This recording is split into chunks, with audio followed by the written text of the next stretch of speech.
Charleston County School District constituent school board member Joe Bowers has announced that he will run for Charleston County Council's District 2 later this year. In this edition of Quintin's Close-Ups, I sit down exclusively with Joe one-on-one. And be sure to download the free Quintin's Close-Ups app in your Apple or Google Play stores. Mr. Bowers. Quintin. It is so good to see you. Yeah, it's good to see you again. And Happy New Year. Same to you. How was your holidays? It was great. A lot of eating. I went for a run, worked a lot, of course. Yeah. Yeah, getting ready for new interviews coming up later this week and, of course, the rest of the year. Oh, yeah, it's going to be an exciting year in politics. Politics and all around. Yeah. Well, let me begin with politics, because you are making some news right now.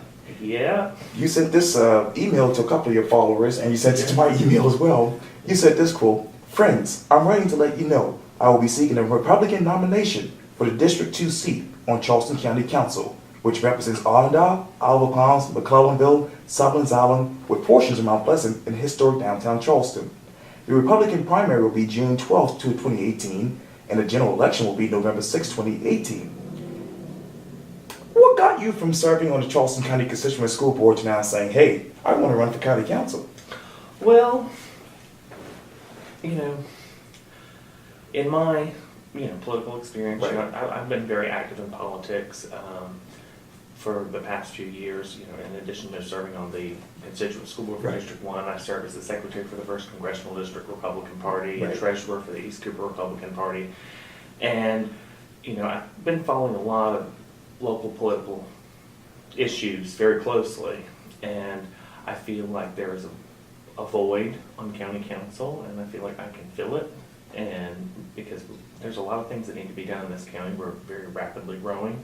We are very large, and there's a lot of things that we can do without raising taxes and make things better for our citizens here. So.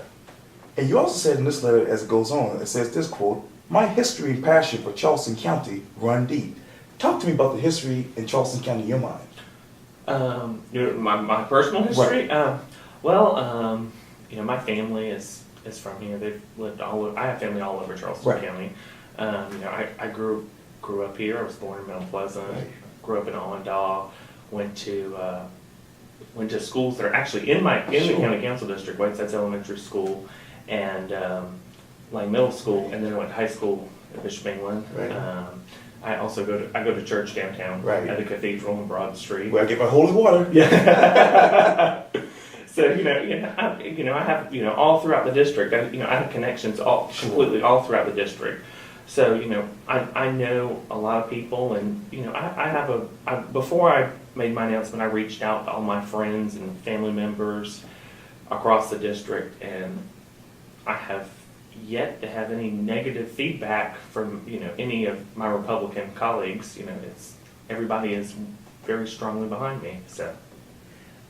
I should have asked you this a little earlier, but you talked about the void really for District 2.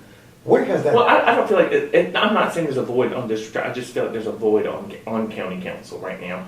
In this political vortex that we're in nationally and locally, I feel like we need to have somebody come together. And I really, even though I am a Republican, I've always been a Republican. Right. I'm willing to work with anybody. Okay. And I can tell you right now, serving on the Constituent District 1 board, I have met regularly with people on the other side of the aisle right. To try and get things done to improve education in Charleston County. And that's something that I feel like I can do on a larger level and help the citizens of Charleston County.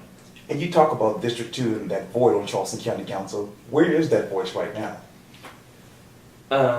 What do you? In what way do you mean? Talk to me about who's representing that area and where is that person? That's a good question. Where is that person? The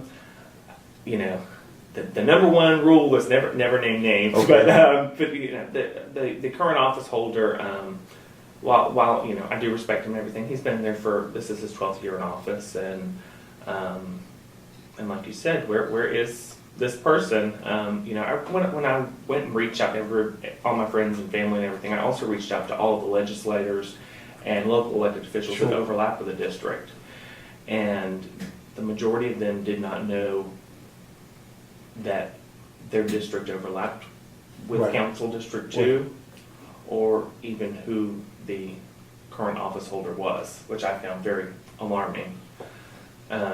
So that, that's another reason why, because I'm out there. Right. I'm all over the district Sure. on a daily basis because I work downtown Right. in addition, so Right. I drive Sure. the length of the district on a weekly basis. So And you also said this in the letter too, quote, "As councilman, I will be an active and visible leader, working together with all local officials to ensure adequate infrastructure and quality public service at the lowest cost to taxpayers." So what is that adequate infrastructure when you think of District 2 right now? well, it's not just District 2. It's, countywide. We have a lot of issues right now with roads. Sure, sure. We did have the sales tax pass, and we're slowly implementing all that stuff. The permitting process, which is a nightmare through the state. With all the regulations that we have right now. But we need across this county. We need to finish 526. We need to widen Highway 41, and we need to look at traffic studies and what other ways, what other roads we can widen, build, and we need to start working together. We have 17 municipalities in one way or another that are inside the boundary of Charleston County. And I personally have noticed there is a huge lack of communication. And I think that's where we need to start, and we need to work having regular communication and working together to create a viable plan forward so that we can have the best infrastructure and provide the best services to the citizens of the county in all areas of this county, which is very large, at the lowest cost to the taxpayer. And there's no reason why we can't do that. We are the wealthiest county in the state. I don't know if you know that. We are the wealthiest county in the state. We're a donor county.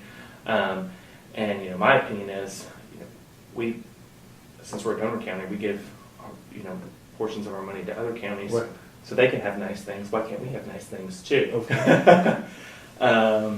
So it's just real simple things that I feel like little things that we can do. I'm not pointing fingers at anybody. Nobody's doing anything wrong, but I feel like we can take a little further step and do a little more. And obviously you mentioned a lot about District 2, IOP on down McClellanville, Southern Yes. Island, Mount Pleasant, downtown Charleston. What is the future of this district in your mind? Well, right now this district has been going through a lot of growing pains. Okay. And that's something that I feel like there needs to be a little more communication, especially east of the Cooper among the municipalities, because there's annexation going on Mount Pleasant and Allendale. Right. It's not as contentious as things are West Ashley right now, but there's I feel like everybody needs to have an open door policy, and everybody needs to work together for the people, and not let these little political games come into things. So. And obviously here in the city of Charleston, the big debate right now is about short-term rentals. Oh yes, I've had a few few people reach out to me about on my stance on that, and that is a municipal issue. Right. A lot of people aren't aware, the way home rule works in this state is, if you're in a municipality, their zoning rules apply, because most of the municipalities in this county have their own zoning. I think there may be a couple that still follow the county's code of zoning ordinances. Sure. But I really feel like it's not, I personally don't want the county I wouldn't want to get involved without consulting all 17 of our municipalities to see if we can come up with a plan that works for everybody. Yes, indeed. And obviously, you talk about the constituent school board. Let me take you to 75 Calhoun. There's a lot going on there. There always is. When you look at the Charleston County School Board in 2018, what sticks out to you? In 2018, well, I feel like we have the the school district has done some good things, you know, giving raises to the substitute teachers, Okay. and, you know, laying the groundwork and stuff for, you know, giving raises for teachers and stuff. And I feel like that we're moving in the right direction, but there's still a lot of work that needs to be done down at 75 Calhoun Street. And as you know, you tweeted out this first before anybody else. Tony Lewis has returned as chairman of the Charleston County District 20 Constituent School Board. Yes. When you heard that news, what stuck out to you? I was a little shocked, to be honest. I've known Tony for a long time, and he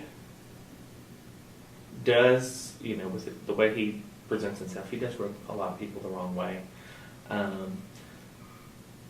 But I mean, I think deep down he has a good heart. He's a good person. Okay. And you know, now that they've given him a second chance, I hope that he does, you know, does what's in the best interest for the students of District 20. Joe Bowers, thank you so much for your time. I really, really appreciate this. Thank you. Anytime. Yeah. Yeah.